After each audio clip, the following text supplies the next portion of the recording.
Hello students, आज हम discuss करेंगे सैम्पलिंग। सो अभी तक आपने डेटा कलेक्शन से पहले क्वेश्चनर डिजाइनिंग आपने करी, आपका क्वेश्चनर आपने बनाया। उसके बाद कुछ इंपॉर्टेंट कॉन्सेप्ट्स हैं जैसे रिलायबिलिटी एंड वैलिडिटी, जिसकी अवेयरनेस बहुत जरूरी है। What is reliability, how to check reliability, what is validity, how to check the validity.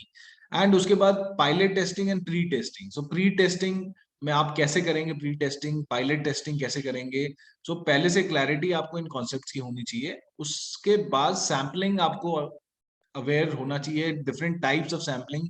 आपका सैंपल साइज कितना होगा आपकी रिसर्च के लिए, कैसे आप सैंपल साइज को कैलकुलेट करेंगे, कौन सी सैम्पलिंग टेक्निक आप यूज करेंगे, पॉपुलेशन क्या रहेगी आपकी, सैम्पलिंग फ्रेम क्या रहेगी। तो कुछ इंपॉर्टेंट टर्म्स है एंड पूरा सैम्पलिंग कॉन्सेप्ट आपको पता होना चाहिए। उसके बाद आप डेटा कलेक्शन की तरफ जाएंगे।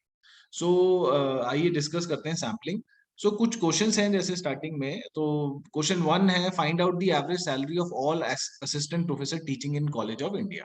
सो आपने क्या करना है, एवरेज सैलरी निकालनी है सारे असिस्टेंट प्रोफेसर जो कॉलेज में पढ़ा रहे हैं।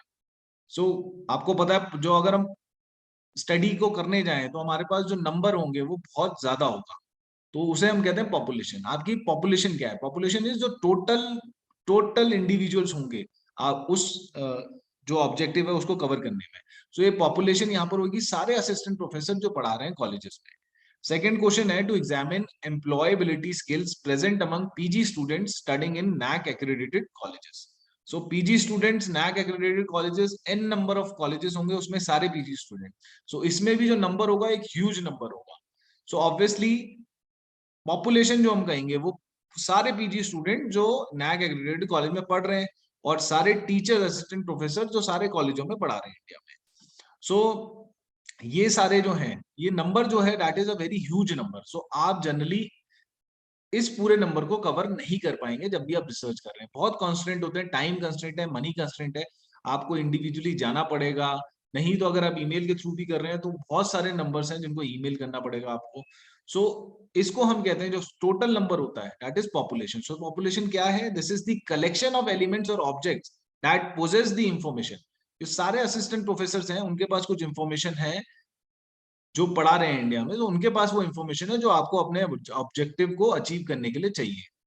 So the collection of all the individual that possess the information sought by the researcher and about which inferences are to be made. So that collection is called population. So first के लिए population is all assistant professor teaching in College of India, and second objective के लिए population all PG students studying in NAC accredited college in India. So this is the population. So generally what happens if certain statistical procedure are to be followed where a researcher need not select every item in the population because it would be very difficult for you. आप पूरी population को cover नहीं कर सकते हैं, तो आप क्या करते हैं, you take a subgroup of the population, उसे हम कहते हैं sample, subset from a larger population, that is called sample, and the results of a good sample should have the same characteristics as the population as a whole. So जो आपका sample होगा, sample क्या है, subgroup of a population, subset from a larger population, and that should have the characteristics of the population. So वो एक population को represent करना चाहिए। So अगर आप assistant professors की बात कर रहे हैं, so उसमें आप जो sample लेंगे उसमें आप male भी लें, female भी लें, age brackets भी आप consider करें different age के। वैसे ही आप स्टूडेंट्स की बात कर रहे हैं उसमें भी मेल फीमेल, उसके बाद डिफरेंट टाइप्स ऑफ कॉलेजेस हैं, तो सारे कॉलेजेस, यूनिवर्सिटीज हो सकती हैं, ऑटोनॉमस कॉलेजेस हो सकते हैं, तो हर तरह के कॉलेज को आपको, गवर्नमेंट कॉलेज भी लेना है, प्राइवेट कॉलेज भी लेना है। सो जो सैंपल आप लेंगे that should have the characteristics of the population, that is one condition. So sampling is any procedure that draws conclusion based on the measurement of a portion of the population, that is called sample. So sample के basis पे आप जब conclusion draw करते हैं about the population, that is called sampling. So sampling involves the procedure that draws conclusion based on the measurement of a portion of the population, that is sample. Sampling is widely used in business as a means of gathering useful information about a population. So आप population cover नहीं कर सकते हैं, so you take a sample and you use it as a useful tool or as a useful means for gathering information about the population. पूरी population के बारे में आप information gather करना चाहते हैं, so you take a sample. Data are gathered from samples and conclusion are drawn about the population. सो इसे हम इन्फ्रेंशियल स्टैटिस्टिक्स भी कहते हैं। स्टैटिस्टिक्स में आप पढ़ेंगे two types of statistics, descriptive and inferential statistics. तो जिसमें आप सैंपल लेते हैं उसको कहते हैं inferential statistics. Often a sample provide a reasonable means for gathering such useful decision making information. अब रीजंस क्या है सैंपलिंग के? It will save your money, it will save your time. For given resources, the sample can broaden the scope of study. The research process is sometimes destructive. The sample can save the product. So, अगर generally marketing से related है, so instead of launching the product to the entire population, आप sample को एक subset of जो population है उसको वो product दीजिए and then check करिए. So it can save you from taking a wrong decision. And the if population आप पूरा cover नहीं कर सकते, then you have sample is the only option for you. So कुछ इंपॉर्टेंट टर्म्स हैं। Population जैसे हमने डिस्कस करा, वो collection of all the respondent who possess the information which is sought by the researcher.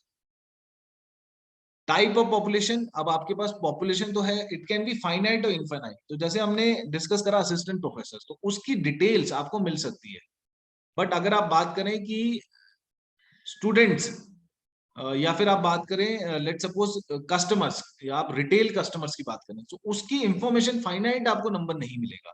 तो जहां पर आपको नंबर मिल सकता है वो फाइनाइट पॉपुलेशन हुई आपकी और इनफाइनाइट। तो सैंपल साइज जब आप निकालते हैं तो आपको पहले चेक करना होता है कि मेरी पॉपुलेशन फाइनाइट है या इनफाइनाइट है।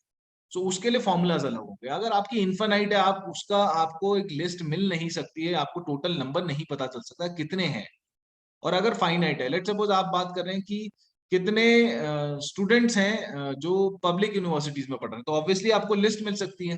सो वो फाइनाइट होगा। और इनफाइनाइट मतलब जहां पर आपके पास कोई लिस्ट नहीं है, आपके पास एन, जो कैपिटल एन होता है, दैट इज नंबर आपके पास नहीं है। सैम्पलिंग फ्रेम क्या होता है? जो लिस्ट हम बनाते हैं, तो unique address of every respondent in the population. So आपके पास चाहे एम्प्लॉय आईडी है, चाहे स्टूडेंट का एनरोलमेंट नंबर है, सो वो जो पूरा कंप्लीट आपके पास इंफॉर्मेशन होती है, यूनिक एड्रेस होता है हर रेस्पोंडेंट का, उससे उस लिस्ट को हम कहते हैं sampling frame. So possible for only in case of obviously finite population के केस में ही सैम्पलिंग फ्रेम आप बना सकते हैं। सैम्पलिंग यूनिट जिससे आप रिस्पॉन्स लेते हैं, so on whose behalf response is taken. जो रेस्पोंडेंट्स आपके होते हैं वो स्टूडेंट्स हो सकते हैं, वो टीचर्स हो सकते हैं, वो आपके कस्टमर्स, रिटेल कस्टमर्स हो सकते हैं। तो जहां से आप डेटा ले रहे हैं, that is your sampling unit. Sampling method, तो it can be probability and non probability. तो आपको चेक करना है कि whether I have to use probability method और नॉन प्रोबेबिलिटी मेथड, रैंडम और non random. And sample size, finally आपको determine करना है मेरा सैंपल साइज क्या होगा रिसर्च के लिए।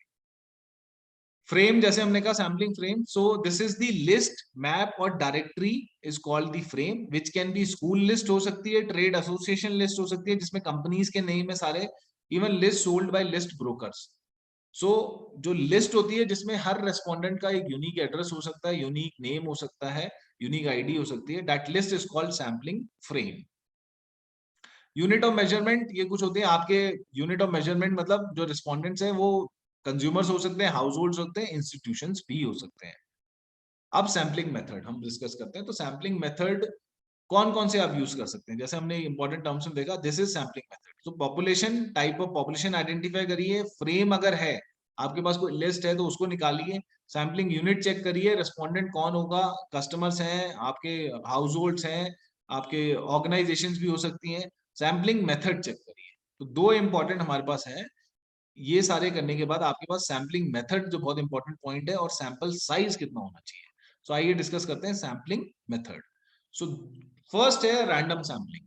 So in random sampling, every unit of population has the same probability of being selected into the sample. So वो sampling method जिसमें हर individual का equal chance होता है of getting selected, उसको हम कहते हैं random sampling। हर individual, अगर क्लास में 20 बच्चे हैं तो आप अगर पिक करते हैं तो इसका मतलब 20 के 20 की equal probability of getting selected। Such type of sampling को हम कहते हैं random sampling.